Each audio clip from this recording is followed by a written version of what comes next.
నమస్కారం. మా రాష్ట్ర అధ్యక్షుడు నీలం మాధవరావు గారి సూచనల మేరకు ఈరోజు మన ఫ్రెండ్లు ముఖ్యమంత్రి గారు అయినటువంటి గౌరవ చంద్రబాబు నాయుడు గారికి పాలాభిషేకం చేయడం జరుగుతుంది. అది మీ అందరికీ కూడా తెలుసు. గత 5 సంవత్సరాలుగా డీలర్ వ్యవస్థను అనేది నిర్వీర్యం చేయాలని చూశారు. ఆయన పట్టువదలని విక్రమార్కుల్లాగా మా అధ్యక్షులు గౌరవ మంత్రి గౌరవ చంద్రబాబు నాయుడు గారిని, గౌరవ పవన్ కళ్యాణ్ గారిని, గౌరవ పురంధరేశ్వర్ గారిని ఇది డీలర్ వ్యవస్థకి సమాంతరంగా ఎండి వ్యవస్థను తీసుకురావడం ఇది కరెక్ట్ కాదు.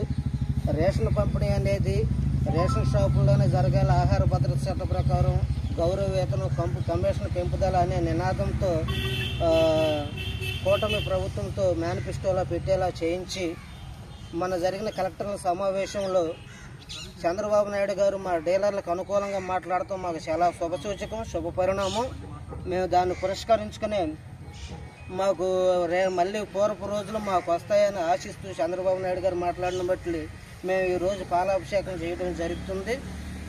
అట్లాగే మాకు గనక ఈ రేషన్ పంపిణీ అనేది మాకు వస్తే రాష్ట్రంలో ఉన్న 30,000 కుటుంబ రేషన్ డీలర్లందరూ కూడా కూటమి ప్రభుత్వానికి రుణపడి ఉంటామని ఈ సభాముఖంగా మీకు తెలియపరుచుకుంటున్నాం. అందరికీ నమస్కారం. మరి ముఖ్యంగా పాత్రికేయులకి, మీడియా మిత్రులకి అందరికీ నమస్కారం. ఈరోజు బట్టిప్రోలు మండల రేషన్ డీలర్ల అసోసియేషన్ సంఘం తరఫున మన గౌరవ ముఖ్యమంత్రి వర్యులు ఒక మంచి నాయకత్వంలో రాష్ట్రాన్ని ముందుకు తీసుకెళ్లి ముందు చూపుతున్న నాయకుడికి డీలర్స్ అసోసియేషన్ సంఘం తరఫున పాలాభిషేకం జరుగుతుంది. ఎందుకంటే గత 5 సంవత్సరాల పరిపాలనలో, గత ప్రభుత్వ పరిపాలనలో ఈ డీలర్ వ్యవస్థని నిర్వీర్యం చేయడానికి ఒక ఎండియు అనే వ్యవస్థను తీసుకొచ్చి డీలర్లందరినీ కూడా నిరుత్సాహంలో వాళ్ళ కుటుంబాలని, రాష్ట్ర వ్యాప్తంగా ఉన్న 30,000 కుటుంబాలని రోడ్డును పడేసిన పరిస్థితి మనం చూసాం 5 సంవత్సరాలు. దాన్ని ఇవాళ ఉన్న ప్రభుత్వం, మరి మా నాయకులు, రాష్ట్ర అధ్యక్షులు నీలం మాధవరావు గారి సమక్షంలో మన చంద్రబాబు నాయుడు గారిని, పురంధరేశ్వర గారిని, డిప్యూటీ సీఎం పవన్ కళ్యాణ్ గారిని, మరి మన పౌరశాల మంత్రి గారైన నాదెండ్ల మనోహర్ గారిని అందరినీ కూడా కలిసి వినతి పత్రాలు ఇచ్చుకుంటూ గత ప్రభుత్వం ఉండగానే 2 సంవత్సరాల కాల వ్యవధిలో ఉండగానే మా నాయకుడు మొదటి నుంచి కూడా ఈ కూటమి ప్రభుత్వానికి అండగా ఉంటాం, మంచి చేస్తాం, మేము కూడా మీకు సపోర్ట్ చేస్తాం, మాకు ఏదన్నా రేషన్ డీలర్లు అందరినీ అలా బతుకులు బాగు చేయండి అని చెప్పి వేడుకున్న పరిస్థితి. అది దృష్టిలో పెట్టుకుని ఎన్డీఏ ప్రభుత్వం ఏర్పడినాక దాన్ని మేనిఫెస్టోలో పెడతాం. ఏదైనా కానీ ఎన్డీఏ ప్రభుత్వం, కూటమి ప్రభుత్వం అధికారంలోకి వస్తే డీలర్లందరికీ ఒక మంచి చేసే ఆలోచనతో మొన్న మన గౌరవ ముఖ్యమంత్రి వర్యులు కలెక్టర్ సమావేశంలో ఏదో మాకు కొంచెం నమ్మకం కలిగే పరిస్థితిగా మాట్లాడటం శుభసూచకం. అది మా రాష్ట్ర డీలర్లందరూ, రెండోది అందరికీ, మరియు మా మంత్రివర్యులు నాదెండ్ల మనోహర్ గారికి, మా రాష్ట్ర అధ్యక్షులు మాధవరావు గారికి కూడా కృతజ్ఞతలు, శుభాకాంక్షలు తెలుపుకున్నాం దాని గురించి. అలాగే రేపు రాబోయే కాలంలో కూడా ఈ డీలర్లందరూ కలిసి రేపు ఎన్డీఏ ప్రభుత్వానికి మద్దతుగా ఉండి ఏదైనా చేయడానికి మేము ముందుకు సాగుతామని చెప్పి ఈ దీని సభాముఖంగా తెలియజేస్తూ సెలవు తీసుకున్నాం. ధన్యవాదాలు. ఏదో పాలాభిషేకం ఏదో కొంచెం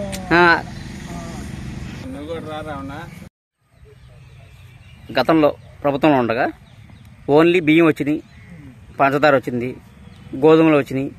ఇట్లాగా కొంతకాలం డిలే జరిగింది.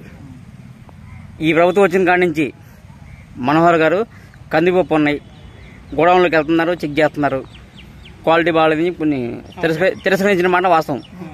కానీ మళ్ళా అన్ని సదుపాయాలతో సరుకు తెప్పించాము అన్నీ ఉన్నాయి అన్నారు.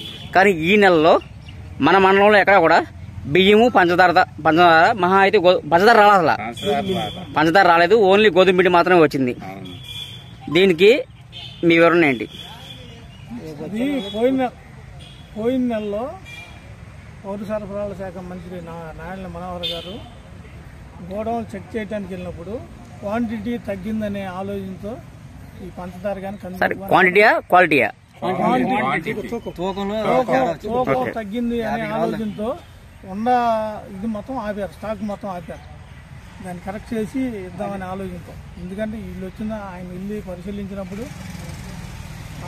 బియ్యం కానీ పంచదార కానీ ఇవి కానీ తక్కువ తూకంతో కనపడినారు.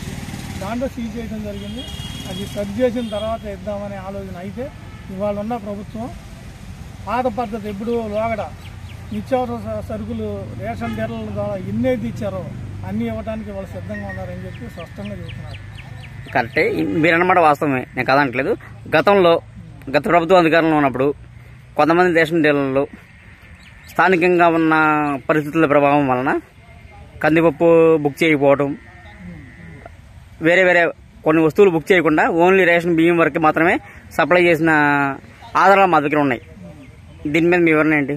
గత ప్రభుత్వంలో ఇప్పుడు మాకు ఇక్కడ రేషన్ డీలర్లు 30 షాపులు ఉంది మండలంలో.